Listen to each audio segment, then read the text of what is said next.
এজন্য তো মুসলমান ভাইরারে আমার, ওই যে আল্লাহর ওলি বাইজিদ দুনিয়া থেকে বিদায় হয়ে গেছে। আল্লাহু আকবার। আল্লাহ পাক জিজ্ঞেস করে, বাইজিদ কি আমল নিয়ে আসছো? কয় আল্লাহ আমি তোমার তেমন আমল নিয়ে আসতে পারি নাই। আল্লাহ বলেন তোমারে আমি কেমনে মাফ করতাম? কয় আল্লাহ হায়াতের জীবনের একটা আমলকে উসিলা করে আমারে মাফ করে দাও। কয় শোনো রে বাইজিদ, আমি আল্লাহ তোমার একটা আমল বড় পছন্দ করেছি। তোমার হাজারো লাখ আমলের মধ্য থেকে একটা আমল আমি পছন্দ করেছি। কয় কি আমল গো আল্লাহ? কয় শীতের রাতে তুমি কম্বল দিয়ে ঘুমাইতেছিলা, তোমার পাশে একটা বিড়ালের বাচ্চা মেও মেও করিয়া কাঁদতেছিল, শীতের কনকনে থরথর করে কাঁপতেছিল। এরে বাইজিদ, ওই মুহূর্তে তুমি দয়ার হাতটা বাড়াইয়া ওই বিড়াল ছানাকে টান দিয়া তোমার কম্বলের ভিতরে ঢুকাইয়া লইয়া ঘুমাইছিলা। তুমি যে আমার ছোট্ট একটা মাকলুকের উপর দয়া করেছো, আমি আল্লাহ তোমার উপরে দয়া করে তোমারে মাফ করে দিলাম। সুবহানাল্লাহ বলে। এই জন্য তো মুসলমান ভাইরারে আমার, হযরতে জুনায়েদ বাগদাদি বলেন, আমি একটা কুকুরের থেকে ওয়াজ শিখেছি, সুবহানাল্লাহ, আমার জীবন পরিবর্তন করেছি। জুনায়েদ ডাক দিয়া কয়, আমি একবার এরি ক্ষেতের আইলের ওপর দিয়ে রওনা দিছি। এরি ক্ষেতের আইল কিন্তু বেশি মোটা না চিকুন, ঠিক কিনা জোরে বলেন? দুই পাশ দিয়া কাটতে কাটতে কাটতে কাটতে একবারে চিকুন বানায়া ফালায়। এই জন্য তো ফেরাউনের বিবি আসিয়া যখন রব স্বীকার করেছে, ইন্নাল্লাযীনা ক্বালু রাব্বুনাল্লাহর আওয়াজ দিয়েছে, ফেরাউন চতুর্দিকে ঘোষণা দিয়ে দিল, আনা রাব্বুকুমুল আলা, আনা রাব্বুকুমুল আলা, আমি সবচেয়ে বড় খোদা। ফেরাউনের স্ত্রী আসিয়া কয়, তোমারে খোদা বলিয়া মানব না। আসমানের মালিক যিনি, জমিনের মালিক যিনি, কুল কায়নাতের মালিক যিনি, তিনি হচ্ছেন আমার রব। আরে স্বামীরে রব বলিয়া মানে না। কয় মানুষ কোনোদিন মানুষের খোদা হইতে পারে না, স্বামী কোনোদিন স্ত্রীর খোদা হইতে পারে না, আরে নেতা কোনোদিন কর্মীর খোদা হইতে পারে না। এরে মুসলমান, মানুষ কোনোদিন মানুষের খোদা হইতে পারে না। আপনারা তো জানেন ওই ফেরাউন আসিয়ারে কত কষ্ট দিল, নিজের গায়ের জামাগুলো টাইনা খুলিয়া নিয়ে গেল। এরে মুসলমান, জমিনের মধ্যে শোয়াইয়া বুকের মধ্যে পাথর চাপা দিয়া মুসলমান সূর্যের দিকে মুখটা করিয়া হাত পায়ে রশি লাগাইয়া পাহাড় মুসলমান জমিনের ওপরে ফালাইয়া চিৎ করিয়া ফালাইয়া রাখলো। ডাক দিয়া কই, আসিয়া রে এখনো সময় আছে, মূসা নবীর আল্লাহরে সারিয়া ফেরাউনরে খোদা বলিয়া মানো। আসিয়া ডাক দিয়া কয়, জান চলে যাবে, প্রত্যেকটা পশমের গোড়ায় গোড়ায় যদি একটা করে জীবন থাকে, মূসার আল্লাহর নামে আমি কুরবান করে দিব। তারপরেও নিজের স্বামী খোদা হইতে পারে না। আমার আল্লাহ কি পুরস্কার দিলেন আসিয়ারে? আসিয়ারে ধইরা নিয়া জমিনে শুয়াইয়া মুসলমান ডাক দিয়ে কয়, ফেরাউনরে খোদা বলে মানো? আসিয়া কয়, না, মানুষ কোনোদিন মানুষের খোদা হইতে পারে না। এখন মুসলমান ভাইরা আমার, শেষ মুহূর্তে আসিয়ারে এখন গরম তেলের মধ্যে ফালানো হবে। যখন গরম তেলগুলো টকবক টকবক করে ফোটা শুরু হয়ে গেছে, আসিয়ার হাত পায়ের মধ্যে বেরি লাগাইয়া এখন আগুন জ্বলন্ত তেলের মধ্যে ফলাইয়া দিবি।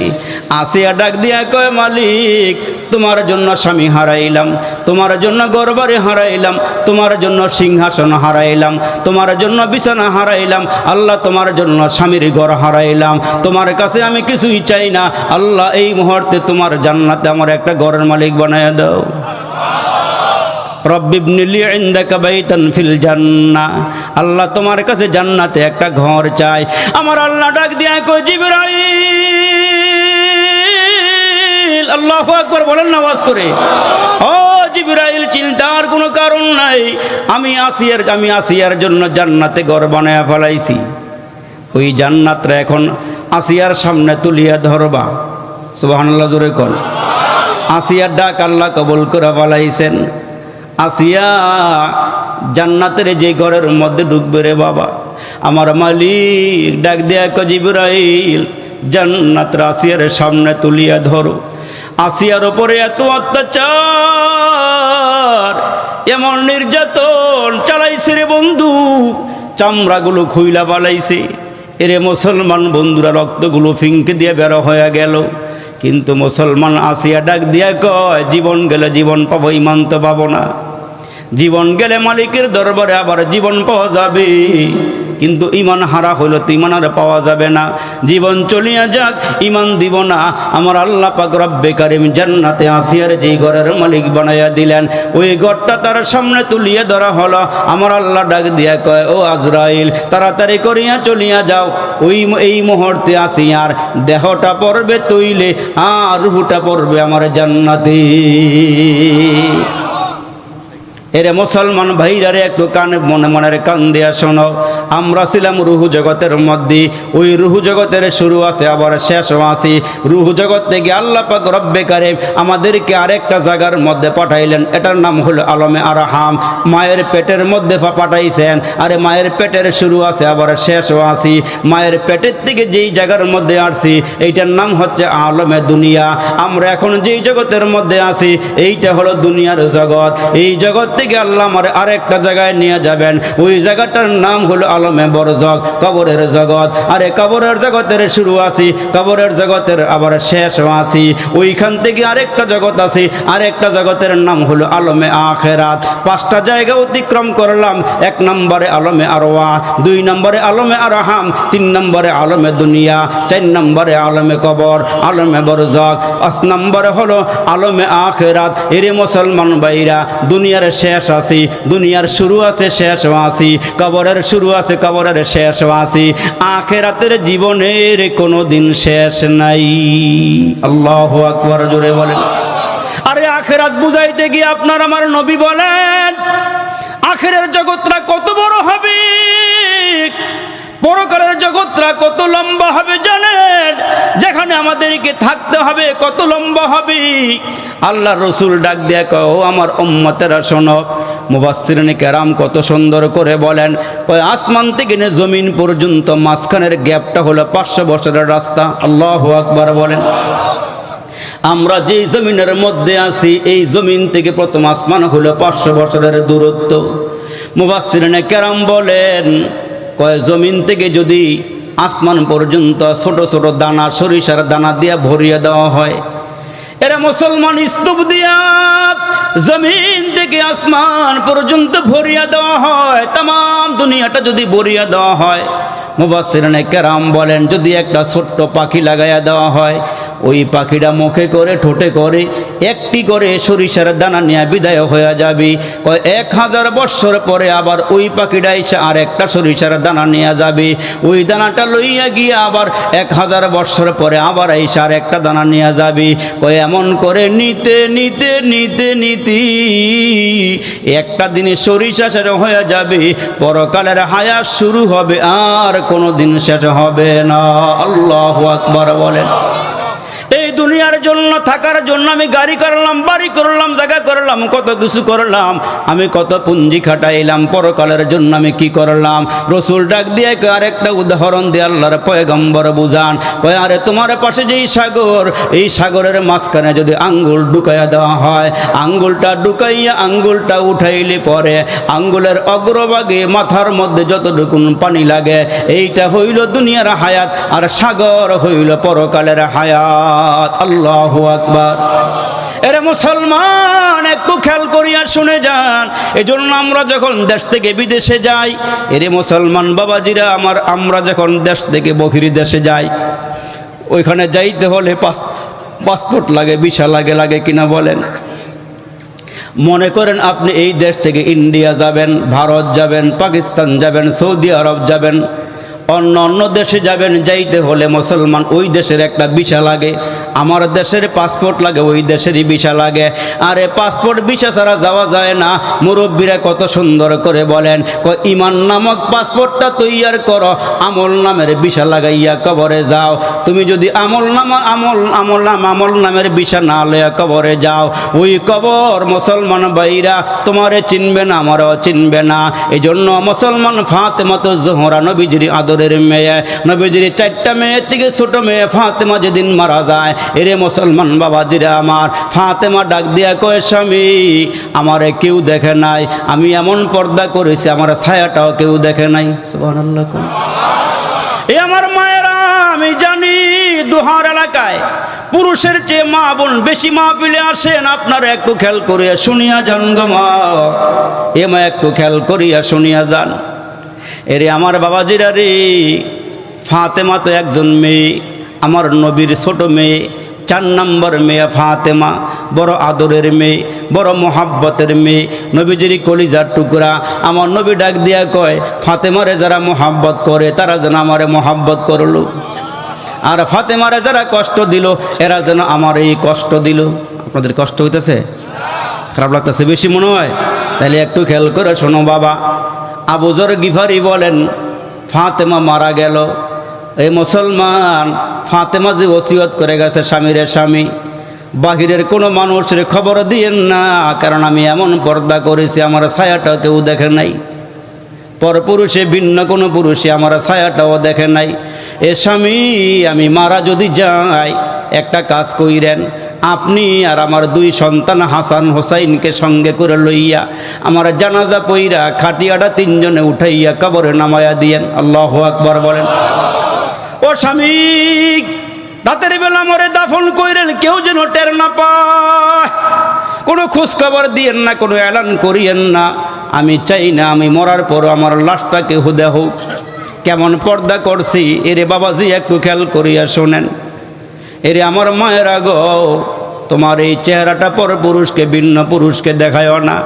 এ মা একটু খেয়াল করিয়া শোনো, এই চুলগুলোকে পর পুরুষকে দেখায়ও না, এই চেহারাটা ভিন্ন কোনো পুরুষকে দেখায়ও না। কারণ আমার নবীজি বলেন, আমি যখন মেরাজ করতে গিয়েছি আমি জাহান্নামের মধ্যে অধিক সংখ্যক নারীকে জাহান্নামের আগুনে জ্বলতে দেখেছি। জোরে কন্যা নাউজুবিল্লাহ। এ আমার মায়েরা একটু খেয়াল করিয়া শুনিও গো মা, ফাতেমার চরিত্রে চরিত্রবান হয়ে যাও। ফাতেমার জন্য যেই কবর তোমার জন্য কিন্তু সেই কবর। এগো মা, ফাতেমার জন্য যেই হাসরের মাঠ তোমারও কিন্তু সেই হাসরের মাঠ। এ মা, আমার নবীর মেয়ে ফাতেমা ডাক দিয়া কয়, স্বামী গো, আমি যদি মারা যাই মদিনার কোনো মানুষকে খবর দিয়েন না, আপনার 2 জন সন্তান লইয়া রাতের বেলা আমার কবর নিয়ে নামায়া দিয়েন। এরে মুসলমান, জানাজা শেষ হয়ে যাওয়ার পর হযরতে আলী 2 সন্তানকে নিয়ে খাটিয়ে উঠাবেন, তাকায়া দেখেন একজন মানুষ দৌড়াইয়া আসতেছে। সুবহানাল্লাহ। কাছাকাছি আসলে পরে হযরতে আলী রাদিয়াল্লাহু তাআলা আনহু তাকায়া দেখেন হযরতে আবু যর গিফারি। এরে আবু যর, তোমারে কে খবর দিল? কোথায় থেকে খবর পাইলা? কয়, আলী গো, তুমি খবর না দিলেও ঘুমের ঘরে আমার নবী আমারে খবর দিয়েছেন। ফাতেমার খাটিয়াটা ধরতে 4 জন লোক লাগবি, তোমরা 3 জন আছো, আরেকজন কই পাইবা? ঘুমের ঘরে আমার নবী আমারে ডাক দিয়া কয়, আবু যর রে, তাড়াতাড়ি করে যা, জান্নাতি নারীদের সর্দার নিয়ে আমার মেয়ে ফাতেমা মারা গেছে। এরে আমার মা, এ মা, কান লাগাইয়া কথাগুলো শুনে যাও গো মা, পর্দা করিয়া চলিও গো মা, স্বামীর মনে আঘাত দিও না, সন্তানগুলোর হেফাজত কইরো, সংসারের কাজকর্ম গুছায়া কইরো। আমার আল্লাহ তোমার আমল নামার মধ্যে অসংখ্য সওয়াব আল্লাহ পাক দান করবে। এ আমার মায়েরা, ওই ফাতেমারে খাটিয়ার মধ্যে শুয়াইয়া যখন কবরে নামাইছে, কবরের মধ্যে নামাইয়া হযরত আবু যর ডাক দিয়ে কয়, কবর রে, তুই কি জানো তোর মধ্যে কারে শোয়াইছি? আমার নবীজি আদরের মেয়ে ছোট্ট ফাতেমারে কবরে রাখছি। এরে কবর, তুই কি জানোস তোর মধ্যে কারে শোয়াইছি? জান্নাতের 2 সর্দার হযরত হাসান হুসাইনের মারে শোয়াইছি। এরে কবর, তুই কি জানোস কারে কবর শোয়াইছি? সে রে খোদা হযরত আলীর বিবিরে কবর শোয়াইছি। এমন করে করে কবরের মাটির ডাক দেয়, আল্লাহু আকবার। আমার মালিক কবরের মাটির জবান খুলে দিছে। কবরের মাটি ডাক দিয়ে কয়, আবু যর রে, আমি নবীর মেয়ে চিনি না, জান্নাতের সর্দারনি মহিলা চিনি না, হাসান হুসাইনের মারে চিনি না। যার আমল ভালো তার সাথে আমার আচরণও ভালো, যার আমল খারাপ তার সাথে আমার আচরণও খারাপ। এরে মুসলমান, ওই কবর আমার জন্য অপেক্ষা করতেছি। মুসলমান, কবরের গাটি বড় কঠিন গাটি। তারপরের গাটি হইল মুসলমান ভাইরারে আমার হাসরের ময়দানের গাটি, পুলসিরাতের গাটি, মিজানের পাল্লার গাটি। ওই গাটি এগুলোর জন্য অপেক্ষা করতে হবে আমাদেরকে। এই জন্য জানা দেই গো মুসলমান, এই দুনিয়ার শেষ আছে, পরকালের কিন্তু শেষ নাই। আপনাদের পায়ে হাত দিয়া বলিয়া যাই গো বাবা, মানুষ মরণশীল, একদিন কবরে যাইতে হবে, একদিন আমাদেরকে দুনিয়া থেকে বিদায় হতে হবে। এই জন্য মুসলমান, কবরে যাওয়ার আগে আগে সামানা তৈয়ার করো, কবরে যাওয়ার আগে আগে তুমি আমল তৈয়ার করিয়া কবরে যাও। কারণ ওই কবর কাউকে খাতিরি করে না, কবর তো মুসলমান যার আমল ভালো হবে তার সঙ্গেই খাতিরি করবে। এরে মুসলমান, আল্লাহ পাক ডাক দিয়ে কই, মানুষ একটু খেয়াল করিয়া শুনিয়া যাও রে মানুষ, এই দুনিয়ার মোহে পড়িয়া পরকালকে ভুলে যাইও না। এই দুনিয়ার বাহাদুরি কিন্তু বেশি দিনের নয়। দুনিয়া দুনিয়া যারা করছে, ফেরাউন আজকে থাকতে পারে নাই। দুনিয়া দুনিয়া করছে, নমরুদ থাকতে পারে নাই। দুনিয়া দুনিয়া করছে, সাদ্দাত থাকতে পারে নাই। দুনিয়া দুনিয়া করছে, কারুন থাকতে পারে নাই। দুনিয়ার হায়াত কিন্তু প্রায় শেষের দিকে চলে আসছি। যেমন হজরতে ওমর রাদিয়াল্লাহু তাআলা আনহু রাস্তা দিয়া হাঁটিয়া হাঁটিয়া যায়, এমন সময় তাকায়া দেখলেন সুন্দর কাপড় পরিহিত একজন মহিলা রাস্তা দিয়া হাইটা হাইটা যায়। হজরত ওমর ডাক দিয়া কয়, মহিলা, সুন্দর কাপড় পরিধান করে কই রওনা দিছ, কে তুমি? দাঁড়াও, তোমার সঙ্গে কথা আছি। হজরত ওমরের ডাকে সাড়া দিয়ে ওই মহিলা দাঁড়ায়া গেল, সুন্দর কাপড় পরিধান করে রাস্তার কিনারায় দাঁড়ায়া গেলে হজরত ওমর ডাক দিয়া বলেন, কে তুমি? তোমার পরিচয় কি? ওই মহিলা ডাক দিয়া কে, ওমর, আসলে আমি মহিলা নই, আমি মহিলার বেশ ধরেছি, আমি হইলাম দুনিয়া। কি? আমি হইলাম দুনিয়া।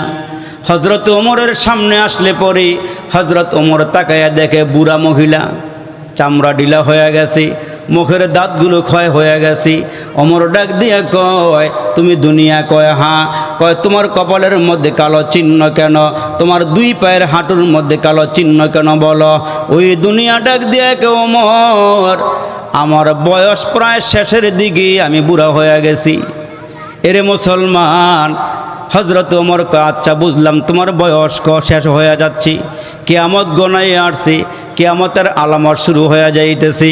এরে মুসলমান বন্ধুরা রে, হজরত ওমর ডাক দিয়া কয়, তোমার পায়ের মধ্যে চিহ্ন কেন? তোমার কপালের মধ্যে চিহ্ন কেন? ওই মুহূর্তে দুনিয়া ডাক দিয়া কে, ওমর, দুনিয়ার মধ্যে আল্লাহর নবীর কিছু উম্মত, এমন উম্মত আছে আখেরাত বাদ দিয়ে এরা দুনিয়ার পিছনে দৌড়াইতেছে দৌড়াইতেছে দৌড়াইতেছে, নামাজের খোঁজ খবর নাই, আল্লাহর নামটাও মুখে লয় না। এরা সারাক্ষণ দুনিয়া দুনিয়া করে। এই দুনিয়া পাওয়ার জন্য এরা মাথাগুলো আমার কিনারায় ঠেকাইয়া দেয়, দুনিয়া ধরতে আসি। কিন্তু এরা যখন দুনিয়া ধরতে আসি, আমি আমার পাও দিয়ে একটা লাথি মারিয়া দিই। লাথি মারতে মারতে আমার পায়ের মধ্যে কালো দাগ হয়ে গেছি। আর কপালের মধ্যে যেই কালো দাগ দেখো, কিছু নেককার বান্দা আছে, আল্লাহওয়ালা মানুষ আছে, ওই মানুষগুলোকে আমি ধরতে যাই। দুনিয়া বলে আমি নেককার মানুষগুলোকে ধরতে যাই। আমি যখন এদের কাছে যাই, তখন এরা আমার একটা লাত্তি মারে। লাত্তি মারতে মারতে আমার কপালের মধ্যে কালো দাগ বানায়া বলাইছি। এরা দুনিয়া আমি এদেরকে ধরা দিতে চাই, এরা ধরতে চায় না। এই জন্য আল্লাহর পয়গম্বর ডাক দিয়ে কয়, এই আমার উম্মতের আমি আল্লাহর কাছে সবসময় দোয়া করছি, আল্লাহ আল্লাহুম্মা আহইনি মিসকিনা ওয়া আমিতনি মিসকিনা ওয়া হাশুরনি ফি জুমরাতিল মাসাকিন। আল্লাহ তুমি আমারে গরিব হালাতে রাখো, গরিব হালাতে মরণ দিও, হাসরের কঠিন ময়দানে গরিবদের সঙ্গে আমার হাসর করিও, যেন আমি আগে আগে তোমার জান্নাতের মেহমান হতে পারি। আর একটু জোরে কন্যা সুবহানাল্লাহ। আমার রাসূল ডাক দিয়া বলেন, সায়াতি জামানুন ইহিব্বুনা খামসা ওয়া ইয়ানসাউনা খামসা। আমার উম্মতেরা দুনিয়াকে ভালোবাসবে, আখিরাতকে তারা ভুলে যাবে। দুনিয়াকে মোহাব্বত করবে, এরা আখিরাতকে ভুলে যাবে। গুনাহ করা ভালোবাসবে, এরা তওবা করা ভুলে যাবে। ঠিক কিনা জোরে বলেন। এরা মুসলমান দুনিয়ার ঘরবাড়ি বানানো মোহাব্বত করবে, এরা কবরের কথা বলিয়া যাবে, পরকালের কথা বলিয়া যাবে। এই জন্য হায়াতের জীবন কিন্তু বেশি দিনের নয়, হায়াতের জীবন কিন্তু একেবারে ক্ষণস্থায়ী, একেবারেই কম। এই জন্য পরকালের দিকে দাবিত হয়ে যাও, পরকালমুখী হয়ে যাও। এরে মুসলমান, পরকালমুখী হইয়া যাও। সাহাবীদের মতন ঈমান আনো, সাহাবীদের মতো ঈমান আনো। সাহাবীরা ঈমান কেমন আনছে? এরা জীবন দিয়ে বলাইছে, ঈমান দেয় নাই। হযরতে বেলালকে কত মারি খাওয়া লাগছে, এরা হযরতে বেলাল জীবন দিতে চায়, ঈমান দিতে চায় না। ঠিক কিনা? জোরে আওয়াজ করে বলেন। হযরতে খাব্বাব কত মার খাইলো, মার খাইতে খাইতে মুসলমান কামরের গোশত পর্যন্ত হারায়া ফেলাইলো, ঈমানটা ছাড়ে নাই। আরে সুমাইয়ার মতো নারী, এরে মুসলমান ভাইরা তলপেটের মধ্যে বর্ষার আঘাত দিয়া দুনিয়ার থেকে বিদায় করিয়া দিল, ঈমানটারে মজবুত করে ধরে রাখছে, ঈমানটা ছাড়ে নাই, জীবনটা দিয়া দিছে। ঠিক কিনা? জোরে বলেন। এরে আমার বাবাজি, আজকের ওয়াজ দেওয়ার উদ্দেশ্য হলো আমরা যেন পরকালমুখী হয়ে যাই। ঠিক কিনা? জোরে বলেন। আমরা যেন আখিরাতমুখী হয়ে যাই। আজকেরতে যেন আমরা তওবা করি, আল্লাহওয়ালা হয়ে যাই, পরকালমুখী হয়ে যায়। এরে মুসলমান, পরকালমুখী যেন আমরা হতে পারি। সাহাবায়ে কেরামের দিকে তাকাইয়া দেখেন, ওই সাহাবায়ে কেরাম কেমনে আমল করেছেন। ফামান কানা ইয়ারজু লিকা রাব্বিহি ফালইয়ামাল আমালান সালিহা। এরা নেক আমল করতে করতে করতে করতে এরা কবর দেশে চলে গেছে। এরে মুসলমান, এরা নেক আমল করতে করতে কবর দেশে চলে গেছে। যেমন হযরতে আবু বকর সিদ্দিক যখন নবীর পরে খলিফা হইলেন, আমার নবীর ইন্তেকালের পরে যখন সাহাবায়ে কেরাম হযরত আবু বকরকে খলিফা বানাইলেন, এই হযরত আবু বকর মুসলমান কেমন সাহাবা ছিলেন, কেমন দামি সাহাবা ছিলেন, যেই সাহাবাটা দুনিয়ার থেকে জান্নাতের খোঁজখবরই পাইছেন। সুবহানাল্লাহ। যার সামনে আল্লাহ ডাক দেয়া কয়, আল্লাহ পাকের রসুল ডাক দেয়, আবু বকর শোনো, আমার কোটি কোটি উম্মত হাসরের ময়দানে উঠবি, আমরাও সবাই উঠব। আমার নবী ডাক দেয়া কয়, 8টা জান্নাত ডাকা হবে, এই সাহাবীর নাম হচ্ছে আবু বকর। আর একটু বড় করে কন্যা সুবহানাল্লাহ। এতগুলো মানুষ সুবহানাল্লাহ কইলি প্যান্ডেলটা গরম হওয়ার কথা আছিল। অনেকে জবারে করলেন নাকি মারামারি করেছেন আপনারা, চেহারার মধ্যে কোনো হাসি খুশি নাই, একবারে চুপচাপ বই রয়েছেন। জোরে কর না সুবহানাল্লাহ, জোরে কর না আল্লাহু আকবার, জোরে বলেন না আলহামদুলিল্লাহ। কতগুলো সওয়াব হইল। সুবহানাল্লাহ, সুবহানাল্লাহ। মুসলমান জান্নাতের সার্টিফিকেট হাতে। হালুম্মা ইয়া আবু বকরিন, হালুম্মা ইয়া আবু বকরিন। আবু বকর তুমি আমার আমার দরওয়াজা দিয়ে জান্নাতে আসো। ওই আবু বকর খালি কান্দে আর আল্লাহ নবী গো, আল্লাহ আমারে মাফ করবনি। চিন্তা করছেন? নবীজির কাছে আইসা কয়, আল্লাহ নবী গো, আল্লাহ আমারে মাফ করবনি। ওগো নবীজি, আমার কি আমল আছে, আল্লাহ আমারে মাফ করবনি। আল্লাহ নবীর সাহাবী কান্দে। ওই সাহাবীর আমলের কথা শোনেন, আমলের কথা শোনেন। আপনার আমি কি আমল করছি গো বাবা? আমার নবী আম্মা জান আয়েশার সঙ্গে শোয়া। কার সঙ্গে? আম্মা জান আয়েশার সঙ্গে শোয়া। রাতের বেলা পূর্ণিমার চাঁদ উঠছে। আমগো মতন তো বিল্ডিং ছিল না, আমার নবীর কুড়ে ঘর ছিল। এরে মুসলমান খেজুর পাতার ছাউনি ছিল। ফাঁকে ফাঁকে চন্দ্রের আলো ঘরের ভিতরে ঢুকি। আমার নবী ডাক দিয়ে কয়, আয়েশারে বাহিরের দিকে তাকাও। আম্মা জান বললেন, তাকাইলাম। কয়, কিছু দেখতে পাওনি? কয়, চন্দ্র দেখি আর তারকা দেখি। আমার নবী ডাক দিয়া কয়, আয়েশারে আকাশের মধ্যে যতগুলো তারকা আছে, আমার একজন সাহাবীর আমল নামার মধ্যে ততগুলো নেক আমল জমা আছে। আকাশের তারকা গণনা করা যায়?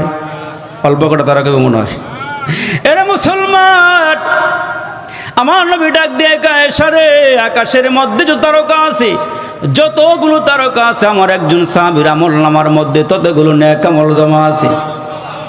আমরা সপ্তাহে একদিন হাজিরা দিয়া মনে করে আমরা অনেক বড় নামাজি হয়ে গেছি। 3 বার হজ করার পরেও সুদের টাকা লাগাইয়া খায়া মনে করে আমরা বড় হাজি সাহেব হয়ে গেছি। নামাজ পড়ি আর না পড়ি বকে থাপ্পড় দিয়াকে হুজুর ইমান শক্ত করে বলাইছি। আছে না নাই? আরে জোরে কোন আছে না নাই? এরে মুসলমান পরের হক মাইরা খাইয়া কয়, হুজুর আমার মতন এমন পরহেজগার আর কেউ নাই। এরে মুসলমান, কতগুলো আমরা করি, কত নাফরমানি আমরা করি, কত আল্লাহর হুকুম পালন করি না, কিন্তু চাপার বেলায় আমরা 1 নম্বরে আছি। এরে বাবাজিরা রে, একটু মনের কান লাগায় শোনেন, সাহাবীর আমল নামে আকাশের তারকা বরাবর আমল। আম্মা জান আয়েশা মনে মনে চিন্তা করে, মনে হয় আমার নবী আমার বাবার কথাই বলবে। কিছুক্ষণ পরে আমার নবী ডাক দিয়ে কয় সারি আকাশের তারকা বরাবর যতগুলো নেক আমল আছেন ওই সাহাবীর নাম হলো হযরত ওমর। আর একটু জোরে কোন আয়েশা গো, আকাশের তারকা বরাবর সাহাবী ওমরের আমল নামায় আমল জমা হয়েছে। আমার নবী দেখলেন আম্মা জান আয়েশার চেহারাটা মলিন হয়ে গেছে। আমার নবী ডাক দিয়ে আয়েশা রে, ওমরের আমলের একটা পরিমাণ দিলাম, তোমার আব্বার আমলের কোনো পরিমাণ নাই। তোমার আব্বা যে আমার সঙ্গে রাতের বেলা ঘর থেকে বের হইয়া মদিনার উদ্দেশ্যে রওনা দিয়েছিল, একটা দৃশ্য আমি দেখেছি তোমার আব্বার দিকে তাকাইয়া। কয় কি দৃশ্য? কয় আমারে তোমার আব্বা এত মোহাব্বত করে গো, আমারে তোমার আব্বা সঙ্গে করে লইয়া যায়, আর একবার ডান দিকে আসে আবার বাম দিকে আসে, চোখের পানিগুলো মুছি। আমি ডাক দিয়ে বললাম আবু বকর, এই নীরবে নির্জনে তুমি এমন করো কেন, কি হয়েছে বলো? আবু বকর ডাক দিয়া কয় নবী গো, আমি আমার জানের চেয়ে আপনি নবীরে বেশি ভালোবাসি। ও নবীজি, আপনি হাঁটতে পারেন না গো নবীজি, আমি একটু বসি, আপনি আমার কাঁধের উপরে উঠে যান। আবু বকর সিদ্দিক ডাক দিয়া কয় নবী গো, আমি বসে পড়লাম, আপনি আমার কাঁধে উঠেন। আমার নবী ডাক দিয়া আবু বকর, তুমি কি আমার নবুয়তের ভার সইতে পারবা? কয় নবী গো, আপনি যদি দোয়া করেন আমি সইতে পারবো। আমার নবীরে কান্দে লইয়া আবু বকর সিদ্দিক সামনে যায়, আর চোখের পানিগুলো মুছি, আর ডাক দিয়া কয় নবী গো, হাসরের ময়দানে আল্লাহ যদি আমারে জিজ্ঞেস করে আমার বন্ধুর জন্য তুমি কি করেছ আবু বকর, আমি আমার আল্লাহরে কি বলবো গো নবী? সামনে নিয়ে আমার নবীরে নামায়া দিলে আমার নবী তাকায় দেখে গো, আবু বকর সিদ্দিক পাগলের মতন একবার ডানে যায় আর একবার বামে যায়। আমার নবী ডাক দিয়ে আবু বকর দাঁড়াও, বলো না তুমি এমন পাগলামি কেন করতেছো, একটু বলো। আবু বকর ডাক দিয়া কই নবীজি, আমি যখন ডানে যাই গো, তখন আমার মন বলে না জানি কাফেররা ডান দিক দিয়ে আপনারা তরবারের আঘাত দিয়ে মাইরা ফেলায় নাকি। আবার যখন বাম দিকে যাই, আমার মন বলে না জানি বাম দিক থেকে কাফেররা তীর মাইরা আপনাকে শেষ করে দেয় নাকি। আমি নবী ডান দিকে গিয়া দাঁড়াই, কাফেররা তীর মারলে আমি আমার বুকে নিব গো, আপনি পয়গম্বরের গায়ে একটা তীর লাগতে দিব না। আমার নবী ডাক দেখে আয়েশা রে, তোমার আব্বা কি করছে জানো নি? কয় কি করছে বলেন? কয় তোমার আব্বা গারে সুরের মধ্যে যাইয়া মদিনায় ওই যে জাবালে সুর পর্বত, ওখানে আমার নবীকে নিয়ে আস্তে আস্তে করে লয়ে ওপরের দিকে উঠি। হেরে বাবারে আমার দিকে তাকান, আমার নবীর হাতের মধ্যে দুইরা আস্তে আস্তে উপরের দিকে আবু বকর সিদ্দিক উঠাইতেছি। আমার নবী ডাক দেয় আবু বকর, তুমি এমন করতেছো কেন? নবী গো, গর্তের ভিতরে ডুইকেন না, আমি একটু দেখি গর্তটার ভিতরে সব ঠিকঠাক মতো আসেনি। ও নবীজি, পাহাড় না জানি সাপ বিচ্ছু আবার বাসা বানাইছে কিনা। এরে মুসলমান, ইতিহাস তো আপনারা জানেন, একটু মুজাকারা করতেছে আপনাদের সাথে। আবু বকর সিদ্দিক ভিতরে ডুইকা গিয়া দেখি ছোট ছোট গর্ত দেখা যায়। নিজের মাথার মুসলমান পাগড়িটাকে টান দিয়া খুলিয়া আবু বকর সিদ্দিক পুরাটা ও মুসলমান পাহাড়ের ভিতরে গর্তটারে পুরাটা ভালো করে জারা মশা কইরা, নবীর জন্য উপযুক্ত কইরা, পরিষ্কার কইরা গর্তগুলো মুসলমান বাইরা আমার কাপড় দিয়া গর্তগুলো মুসলমান বাইরা গর্তগুলো বন্ধ করে করে সবগুলো গর্ত যখন বন্ধ করে দিয়া একটা গর্তের মধ্যে পায়ের গোড়ালে দিয়া মুসলমান চাপা দিয়া রাই খাবার নবীরে গর্তের ভিতরে ঢুকাইয়া ডাক দিয়া কয় নবীজি, আমি আমার উরুটা বিছাই দিলাম, আপনি নবী আপনার মাথাটা রাইখে একটু আরাম করে। এ মুসলমানের আরে যে আবু বকর সিদ্দিক নবীর এই মুসলমান হিজরতের আবাস পাইয়া 6 মাস পর্যন্ত বিছানায় পিঠ লাগায় ঘুমায় না। আমার নবীর এত মোহাব্বত করে এত ভালোবাসি, সাপে দংশন করলো, চোখ দিয়া গড়াইয়া পানি পড়লো, ইতিহাস তো আমরা জানি। আমার নবীর ঘুম ভেঙ্গে যায়, ডাক দেখে আবু বকর কান্না করো কেন? কয় নবী গো, কে জানি আমার পায়ের মধ্যে দংশন করেছি, সাপ আমার নবীর সাহাবীর পায়ে দংশন করে দিল। এরে মুসলমান, সেই কথা বলতে চাই না। আমার নবী ডাক দেয়, আয়েশা রে, তোমার আব্বার সারা জীবনের আমল নয়, ওই যে আমি নবীর সঙ্গে জাবালে সুরের ভিতরে তোমার আব্বা 3 রাত আমার সঙ্গে 3 দিন 3 রাত ছিল, ওই সোয়াব যদি এক পাল্লায় দেওয়া হয়, আর হযরত ওমরের সারা জীবনের নেক যদি আরেক পাল্লায় দেওয়া হয়, তোমার আব্বা আমার জন্য যে ত্যাগ স্বীকার করেছি, ওই রাতের ইবাদত তোমার হযরত ওমরের চেয়ে বেশি হয়ে যাবে। ওই আবু বকর সিদ্দিক খলিফা হয়ে গেলেন। এলাকার মানুষগুলোর দেখাশোনা করা, আরে খলিফা হওয়ার পরেও, মন্ত্রী প্রধানমন্ত্রী হওয়ার পরেও মানুষের বাড়ি বাড়ি গিয়া ছাগলের দুধ দহন করিয়া দেয়, গাভীর দুধ দহন করিয়া দেয়, জনগণের খেদমত করে, মাটি কাটার মধ্যে লেগে যায়, হাল চাষের মধ্যে লেগে যায়, কাজকর্ম করে করে দেয়। হযরতে ওমর একদিন তাকাইয়া দেখে আবু বকর সিদ্দিকের সামনে একটা কাগজ পড়ে আছে, ওই কাগজের মধ্যে এলাকার বিধবা মহিলাদের নাম লেখা আছে, নামের পাশাপাশি একজন করে খাদেমও দেওয়া আছে। সর্বশেষ একজন মহিলার নাম, ওই মহিলার নামের পাশে কোনো খাদেমের নাম নাই। হযরতে ওমর কাগজটা হাতের মধ্যে নিয়ে ডাক দিয়ে, আবু বকর, এই কাগজটার মধ্যে বিধবা মহিলাদের নামের তালিকা আছে, নামের তালিকার পাশাপাশি একজন খাদেম পুরুষের নামও লেখা আছে। সর্বশেষ যেই মহিলার নাম লেখা দেখা যায়, এই মহিলার নামের পাশে কোনো খাদেমের নাম তো লেখা দেখা যায় না। আবু বকর সিদ্দিক কিছুই বলে না। হযরত ওমর ডাক দেখ, আবু বকর, এই সেবাটা আমারে করার সুযোগ দেন। আর একটু জোরে বলেন না সুবহানাল্লাহ। ওই মহিলার বাড়ি মদিনার থেকে একটু দূরে, পাহাড়ি এলাকায় বসবাস করে। ওই মহিলার স্বামী নাই, ছেলে নাই, মেয়ে নাই, একাকিত্বে ঘরের মধ্যে বসবাস করে। হযরত ওমর চাইয়া নিলেন, এই সেবাটা আমারে করার সুযোগ দেন। একটু খেয়াল করেন, একটু শোনেন গো বাবা জিরা।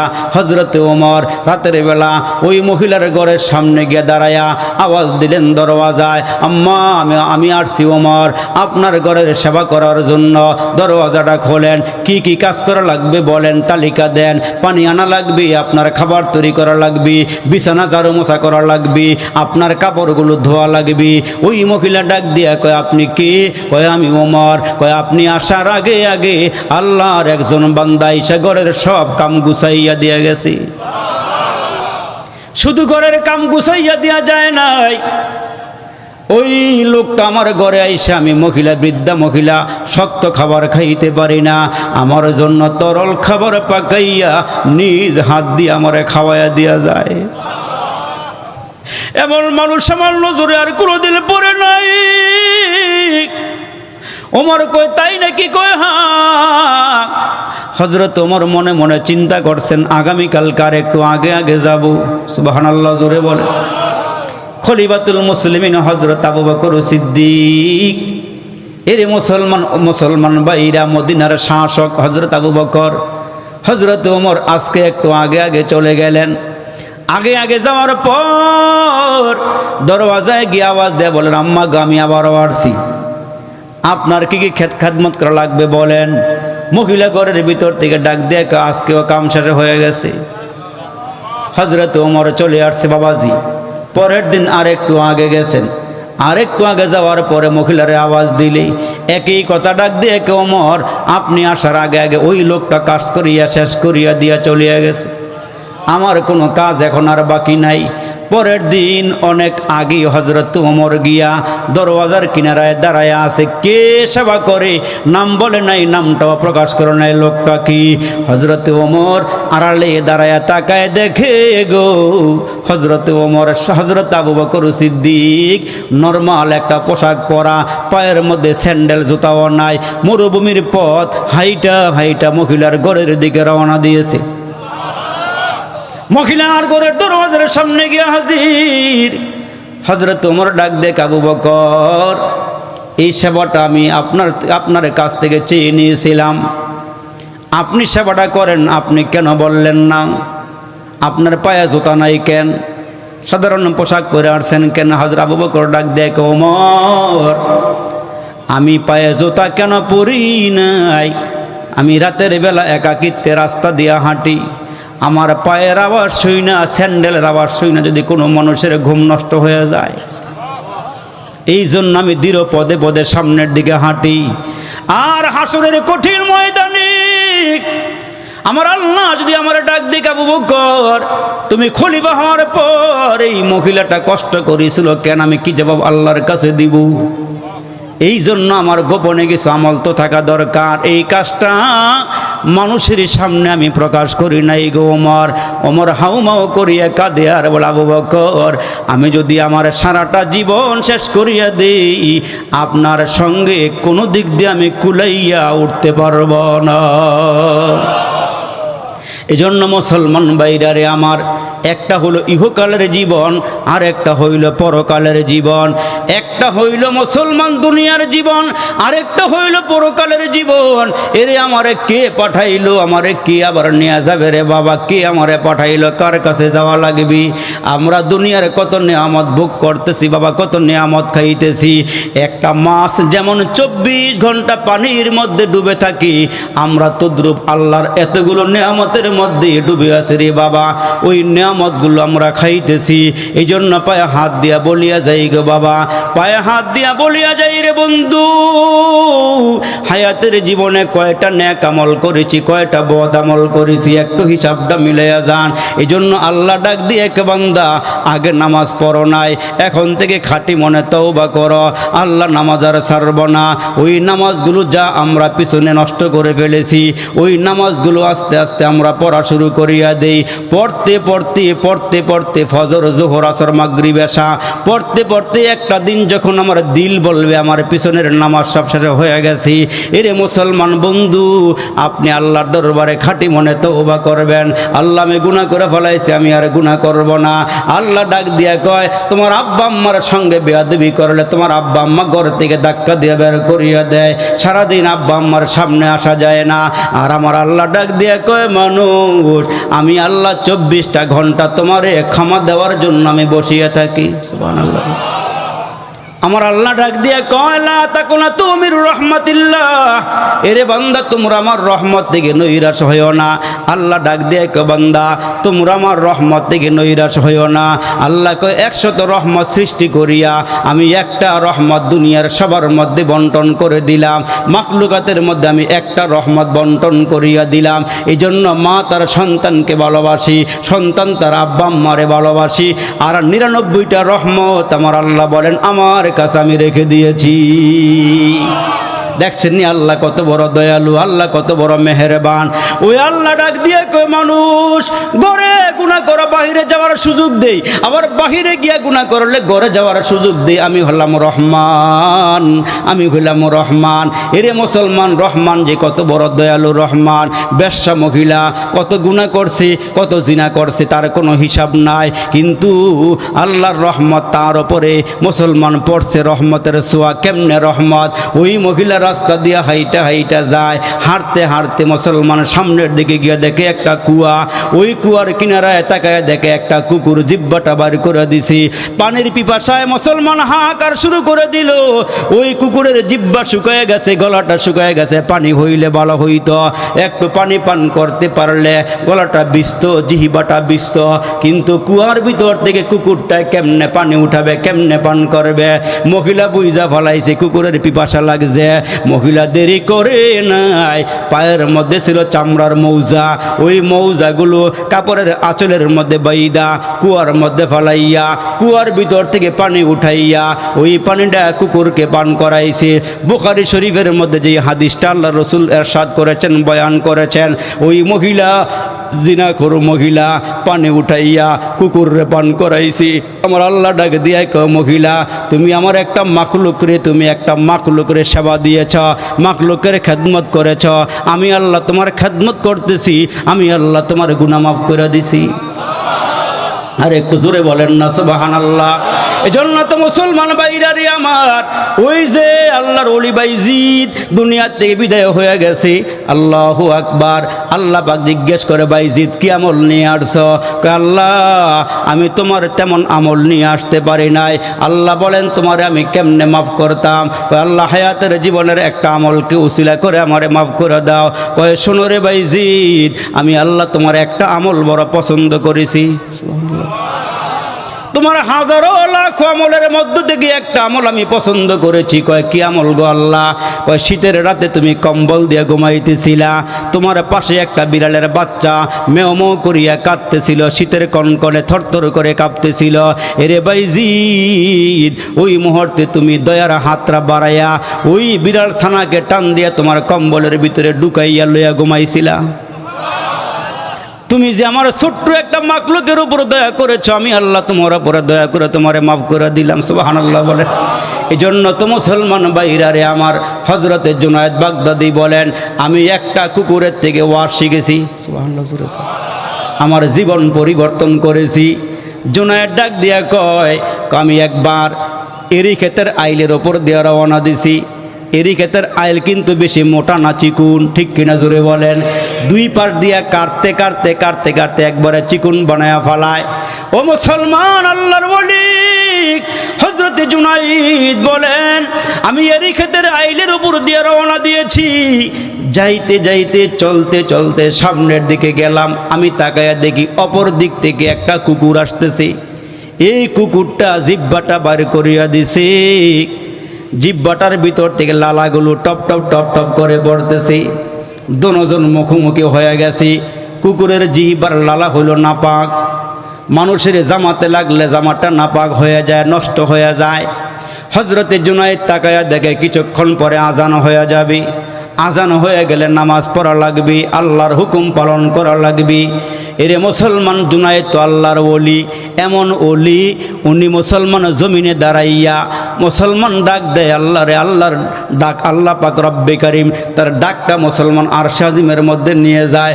এমন একজন বড় আল্লাহ বলা মানুষ, এমন একজন বড় বুজুর্গ মানুষ জুনায়েদ আল্লাহর ওলি। ওই মুহূর্তে দাঁড়াইয়া দেখতেছেন কিছুক্ষণ পরে আজান হবে। আজান হইলেই নামাজ পড়া লাগবে, তার কারণ মানুষের সমাজ আছে, নামাজও আছে, ঠিক কিনা বলেন? আল্লাহ পাক আমাদের উপরে 5 ওয়াক্ত নামাজকে ফরজ করে দিয়েছেন। ওই ফরজিয়াতগুলো আদায় করতেই হবে, করতেই হবে, করতেই হবে। যতক্ষণ পর্যন্ত নিঃশ্বাস আমাদের গায়ে থাকে এতক্ষণ পর্যন্ত আল্লাহর হুকুম নামাজ পালন করতে হবে, কিনা বলেন? নামাজ আদায় করতে হবে। তো আল্লাহর বলে দাঁড়ায় ডাক দিয়ে কুকুর রে, তুই যদি নিচে নাই মাজাস আমার একটু রাস্তা করে দেস, আমার যাইতে সহজ হয়। আর না হয় তুই হইলি না পাক, তোর গায়ে যদি আমার জামাটা লাইগা যায় গেছিয়া গেছিয়া গেলে, তোর নাপাকটা আমার জামার মধ্যেই লাগলে আমার জামাটা নাপাক হয়ে যাবে। আমি তো নামাজ পড়তে পারবো না, আমার বাড়িতে অনেক দূর, আমার সঙ্গে আর কোনো জামা কাপড় নাই। এরে কুকুর তুই নিচে নাই মাজা, আমার একটু যাওয়ার রাস্তা করিয়া দে। কাশকুলে মারিফাতের মধ্যে ঘটনা উল্লেখ করেছেন আল্লাহর ওলি মুফতি শফি রহমাতুল্লাহ আলাই। এরে মুসলমান, ওই কুকুরটা দাঁড়ায় রইছে, আল্লাহর ওলিও দাঁড়াইয়া আছে, কুকুরটাও দাঁড়াইয়া আছে, দুজন মুখোমুখি। আল্লাহর ওলি কয় কুকুর তুই নিচে নাম, তুই নাপাক, তোর লালাটাও নাপাক, তুই রাস্তাটা করিয়া দি। আমি নিচে নাইমা গেলে কাদা লাগলে আমার জামাটা নষ্ট হয়ে যাবে। আমার নামাজ আছি, আমার সমাজ আছি, তোর নামাজও নাই, তোর সমাজও নাই, তুই নিচে নাইমা যা। সঙ্গে সঙ্গে আমার আল্লাহ পাক কুকুরের জবান খুলে দিছে। আর একটু জোরে কন। কুকুরের জবান যখন খুলে গিয়েছে, কুকুর ডাক দেখ আল্লাহর ওলি, তুমি দামি মানুষ, আশরাফুল মাখলুকাত, তোমারে আল্লাহ সবচেয়ে সুন্দর করে বানাইছি, তোমারে আল্লাহ ইজ্জত দিয়েছি, তোমারে সম্মান দিয়েছে, এই বলে তুমি আমারে নিচে নামাইয়া দিবা আর তুমি সোজা হাইটা যাইবা। আচ্ছা আমার 2টা প্রশ্নের জবাব দিয়ে যাও। আর একটু জোরে কর, আর বেশি লম্বা না, আর 2-1টা কথা, তারপরে দোয়া ইনশাল্লাহ। এরে মুসলমান ভাইরা রে আমার, কুকুরটা ডাক দিয়ে কয় আল্লাহর ওলি জুনাইদ, তুমি আমার 2টা প্রশ্নের জবাব দিয়ে যাও, তারপরে তুমি চলে যাও। এই মুহূর্তে কুকুর ডাক দিয়ে কয় জুনাইদ, আমার জিহ্বার পানি নাপাক, তোমার জামার মধ্যে লাগলে নাপাক হয়ে যাবি। আমি জিজ্ঞেস করি, আমার নাপাকটা তোমার জামাতে লাগলে জামা নাপাক হয়ে যাবে, এইটাকে পবিত্র করার পাক করার কোনো সিস্টেম আসেনি? জুনায়ের ডাক দিয়া কয়, কুকুর রে, তোর জিহিবার পানে যদি আমার জামায় লাগে, দুনিয়ার মধ্যে যত ভালো পানি আছে ওই ভালো পানি দিয়া ধুইলে আমার জামাটা পাক হয়ে যাবে, সিস্টেম আছে। কুকুর ডাক দিয়া কয়, আল্লাহর ওলি, তোমার অন্তরে যে গুনার নাপাকে আছে দুনিয়ার পানি দিয়া ধুইলে পাক হবে নি? সুবহানাল্লাহ, জোরে কর, আর একটু জোরে কর সুবহানাল্লাহ। জুনায়ের ডাক দিয়া কয়, না না, গুনার নাপাকে দুনিয়ার পানি দিয়া ধুইলে পাক হবে না। কুকুর ডাক দিয়া কয়, আল্লাহর ওলি, তাইলে দেখা যায় আমার নাপাকের চেয়ে তোমার নাপাকটা আরো শক্ত। 2 নম্বর প্রশ্ন করে, আল্লাহর ওলি বলো, তুমি জান্নাতি না জাহান্নামী? সুবহানাল্লাহ, জোরে আওয়াজ দেও। তুমি জান্নাতি না জাহান্নামী? তুমি যদি জান্নাতি হও তাইলে তুমি আমার থেকে উৎকৃষ্ট, তুমি আমার থেকে দামি।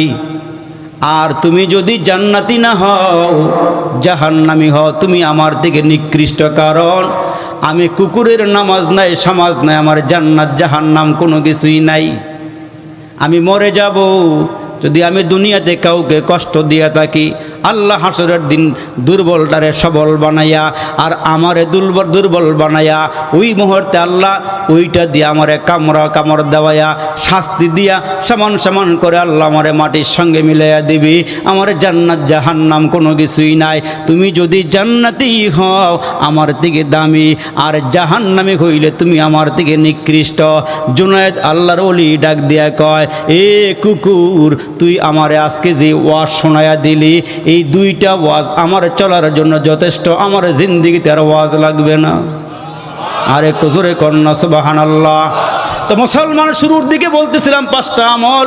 1 নম্বরে মুসলমান কোরআন তেলাওয়াত করা, 2 নম্বরে জবানটারে হেফাজত করা, 3 নম্বরে মুসলমান ক্ষুধার্ত মানুষকে খানা খাওয়ানো, 4 নম্বরে বস্ত্রহীন মানুষকে বস্ত্র দেওয়া, 5 নম্বরে নবীজির উপরে দুরূদ শরীফ পড়া। আর আমাদের উপরে আল্লাহ 5 ওয়াক্ত নামাজ ফরজ করে দিয়েছেন, ওই নামাজগুলো ঠিক মতো আদায় করা। আমার মায়েরা যারা আছেন, ও মাগো, স্বামীর মনে কষ্ট দিয়েন না, স্বামীর মনে আঘাত দিয়েন না, বেপরদায় রাস্তাঘাটে চলাফেরা করিয়েন না। আমার নবী মেরাজে গিয়ে আপনাদের ব্যাপারে জাহান্নামে অনেক শাস্তি রসুল দেখে আসছেন। এই মা, একটু ভালো করে খেয়াল করিয়া শোনেন, আমার নবী দেখে আসছি নারীদেরকে সাপে কামড়াইতেছি, পেটের ভিতরে সাপ ঢুকতেছে আবার বাকির হইতেছে। এই মা, চুলের মধ্যে লটকাইয়া আগুনের মধ্যে ফালাইয়া রাখছি। এই জন্য আমার মায়েরা আপনাদের পায়ে হাত দিয়া বলিয়া যায়, 5 ওয়াক্ত নামাজ পড়বেন, রমজান মাসের রোজা রাখবেন, স্বামী থাকলে খেদমত করবেন, লজ্জাস্থানের হেফাজত করবেন, 5 ওয়াক্ত নামাজ পড়বেন, লজ্জাস্থানের হেফাজত করবেন, পর্দা সহকারে চলাফেরা করবেন। এই কাজগুলো করিয়া মারা গেলে আল্লাহ আমার আম্মারে, আমার মায়েরে আল্লাহ জান্নাতের মেহমান বাড়াইয়া দিবি। এই জন্য বলি, ফামান কানা ইয়ারজু লিকা রাব্বিহি ফালইয়ামাল আমালান সালিহা। যারা হাসরের ময়দানে আল্লাহর দিদার কামনা করে, সাক্ষাৎ কামনা করে, আল্লাহ কয় তারা যেন বেশি বেশি করে নেক আমল করে, তারা যেন বেশি বেশি করে নেক আমল করে। যারা আমার সাক্ষাৎ কামনা করতে চায় হাসরের দিন, এরা যেন বেশি বেশি নেক আমল করে। যত রকমের নেক আমল আছে এগুলো গ্রহণ করা, আর যত রকমের বদ আমল আছে এগুলোকে ছেড়ে দেওয়া। তাইলে মুসলমান, আমার জীবন যদি সুন্দর হয়ে যায়, তাইলে আল্লাহ তাআলা আমাকে মাফ করে, ক্ষমা করে আল্লাহ আমার জান্নাতের ফয়সালা করে দিবেন। আমার কথায় কোনো কষ্ট পাইছেন? বিল আলামিন। والصلاة والسلام على سيد الأنبياء والمرسلين. ربنا ظلمنا أنفسنا وإن لم تغفر لنا وترحمنا لنكونن من الخاسرين. ربنا فاغفر لنا ذنوبنا وكفر عنا سيئاتنا وتوفنا مع الأبرار. ফেলিয়ে না দিও রে মালিক, ফেলিয়ে না দিও, গুনাহ যত করেছি আমরা ক্ষমা তুমি করিও। বান্দা আছে বন্দেগি নাই, শেষ করেছি জিন্দিগি, পরকালের বিচার দিনে এ পাপীদের উপায় কি? বেগুনা পাঠাইছ মালিক, গুনা নিয়া যাব, কবরে হাসরে তোমায় কেমনে মুখ দেখাবো? চামড়া ঢিলা দাড়ি পাকা, আল্লাহ গো পাকা যাদের চুল, আল্লাহ তাদের ক্ষমা করো জীবনের সব ভুল। জ্বালায় না মুরারে আল্লাহ, কবরে নিয়া দুজখের আগুনে, এমন কঠিন আগুন সহিব কেমনি? ইয়া আল্লাহ তাকায়া দেখো না রে মালিক, তোমার কতগুলো আশিকিন জাকিরিন শাকিরিন পাগল প্রেমিক বান্দা বান্দিরা মাহফিলটার দিকে তাকায় দেখি রে মালিক, পাকা পাকা দাড়িওয়ালা মুরব্বীরা কেমনে হাতগুলো বাড়াইয়া দিয়েছে রে আল্লাহ। টকবগে নৌজওয়ান যুবকেরা হাত বাড়াইছে। আল্লাহ পর্দার আড়ালে আমার মায়েরা, আমার বোনেরা, ইয়া আল্লাহ কমিটি বৃন্দ সহকারে যে যেখান থেকে তোমার দরবারে হাতগুলো বাড়াইয়া রাখছি, মায়ার আল্লাহ হায়াতের জীবনে কত মুনাজাত দিয়েছি রে মালিক, জানি না কোন মুনাজাত তোমার দরবারে কবুল হয়েছে। এই মাহফিলটাতে আল্লাহ আমি আসলাম, জীবনে আর আশা নাও হতে পারে রে মালিক।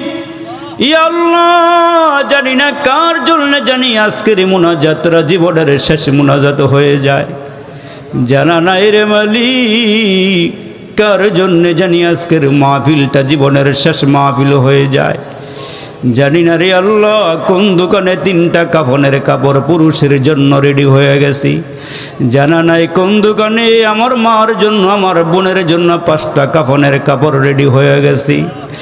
যেদিন দুনিয়া থেকে বিদায় হব রে মালিক, আহারে খাটে থাকলে খাটে রাখবে না, মাটির নিচে মাটির মধ্যে নামায়া দিবি। কেউ যাবে কাপড় আনতে, কেউ যাবে বাঁশ কাটতে, কেউ যাবে কবর খনন করতে রে মালিক। ইয়া আল্লাহ জীবনের শেষ মুনাজাত মনে করে গুনার হাতগুলো বাড়াইয়া ধরেছি। মেহেরবান মালিক, মেহেরবানি করে জিন্দেগির গুনাহগুলো মাফ করিয়া দাও। আমাদের মুনাজাতগুলো তোমার শাহী দরবারে তুমি কবুল আর মঞ্জুর করিয়া নাও। ইয়া আল্লাহ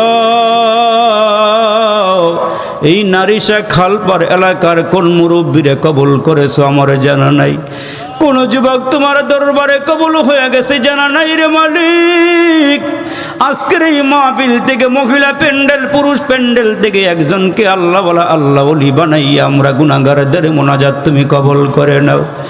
এরি আল্লাহ এ বাবা জানি না কার জানি বাবা নাই, কার জানি মা নাই রে বন্ধু, কে জানে নিজের আব্বারে নিজের হাত দিয়া কবরে নামাইছো রে বন্ধু, কে জানে নিজের মারে কবরে নামাইছো, জানি না কার বাপ আব্বা আম্মার কবরে জাহান্নামের আগুনগুলো ধাও ধাও করিয়া জ্বলতেছি, জানা নাই রে বলি কার আব্বা আম্মার কবরে বিষাক্ত সাপ, জানা নাই কার আব্বা আম্মার কবরে আল্লাহ বিচ্ছুগুলো কামড়াইতেছে রে মালিক।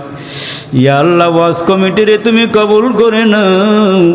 ইয়া আল্লাহ কবর দেশে যারা ঘুমায় সবাই রে মাফ করিয়া দাও। এরে আল্লাহ কবরগুলো জান্নাতের বাগান বানাইয়া দাও। এরে মালিক কতদিন হয়ে গেল আব্বারে দেখি না, মারে দেখি না রে মালিক। ইয়া আল্লাহ জীবনে কোনোদিন আর দেখাও হবে না রে আল্লাহ। এ যুবকে আবার বাবা জিদারে তোমার চোখের পানির দিকে আব্বা আম্মা তাকাইয়া আছি। এরে বাবা কার জানি দাদা নাই, দাদি নাই, নানা নাই, নানি নাই, শ্বশুর শাশুড়ি স্ত্রী পুত্র কবরে ঘুমায় আছি। আজকের এই মাহফিল থেকে যদি 1 ফোঁটা 2 ফোঁটা চোখের পানি পালাইতে পারো, এই চোখের পানি আমার আল্লাহ কুদরতি হাত বাড়াইয়া তোমার আব্বা আম্মার কবরে নিয়ে যাবি। কবর থেকে আওয়াজ দিবে কিসের পানি? এগুলো কি আবে হায়াতের পানি নাকি আবে জমজমের পানি, নাকি আবে হায়াতের পানি? আমার আল্লাহ বলবেন না এগুলো আবে হায়াতের পানিও নয়, জমজমের পানিও নয়। ইয়া আল্লাহ এগুলো তোমার সন্তানদের চোখের পানি, তোমার চোখের পানির দিকে আব্বা আম্মা তাকাইয়া আছি। জানা নাই কার আব্বা আম্মা মাহফিলটার চতুর্দিকে রুহগুলো ঘুরাঘুরি করতেছে দোয়া নেওয়ার জন্য। ইয়া আল্লাহ, কত দেশের খবর পাওয়া যায় জাহান্নামের আগুন কবরে ধাও ধাও করিয়া জ্বলে। এরে মালিক, আব্বা আম্মারে কষ্ট দিও না, বংশ বলে রে আল্লাহ কবরের মধ্যে কষ্ট দিও না রে মালিক। ইয়া আল্লাহ, এলাকার মাটির নিচে যত মুসলমান নরনারী ঘুমায় সবাই রে মাফ করিয়া দাও। ইয়া আল্লাহ, মাহফিলগুলো কবুল করে নাও। আজকে তুমি তোমার বান্দারা যারা মেহমানদারি করাইছে এইগুলো তুমি কবুল করিয়া নাও। ইয়া আল্লাহ, প্রতি বছর জান্নাতের বাগান বানাইতে পারে সেই তৌফিক দিয়ে দাও। এলাকার ঘরে ঘরে শান্তি দাও, রহমত দাও। ইয়া আল্লাহ, দেশ থেকে বিদেশ থেকে যে যেখান থেকে দোয়ার দরখাস্ত করেছে, মুরব্বীরা, যুবকেরা, তরুণেরা, মায়েরা, বোনেরা, আল্লাহ সবার দরখাস্ত তুমি কবুল আর মঞ্জুর করিয়া নাও। যারা টাকা দিয়া পয়সা দিয়া জানে মালে সহযোগিতার হাত বাড়াইছে কবুল করিয়া নাও। ইয়া আল্লাহ, ইমাম সাহেব হুজুর থেকে শুরু করে যে যেখান থেকে এখানে এসে হাজিরা দিয়েছে হাজিরাগুলো কবুল করে না। ইয়া আল্লাহ, সবাই নামাজি বানাইয়া দাও, মা বোনদেরকে নামাজি বানাইয়া দাও, মুরব্বীদেরকে হযরত আবু বকর সিদ্দিকের মতো বানাইয়া দাও, যুবকদেরকে হযরত খালিদ বিন ওলীদের মতো বানাইয়া দাও। যারা যত সমস্যা আছে গায়বী খাজানার থেকে পূর্ণ করিয়া দাও। ইয়া আল্লাহ, কমিটিরা আমি অধমকে গুনাহগারকে এত মহাব্বত করছে রে আল্লাহ। এরে মালিক, বাবাজিদেরকে যুবকদেরকে একসঙ্গে লইয়া যেন কবরে উঠতে পারে সেই তৌফিক দান কইরো। ইয়া আল্লাহ, মাহফিলটা কবুল করিয়া নাও।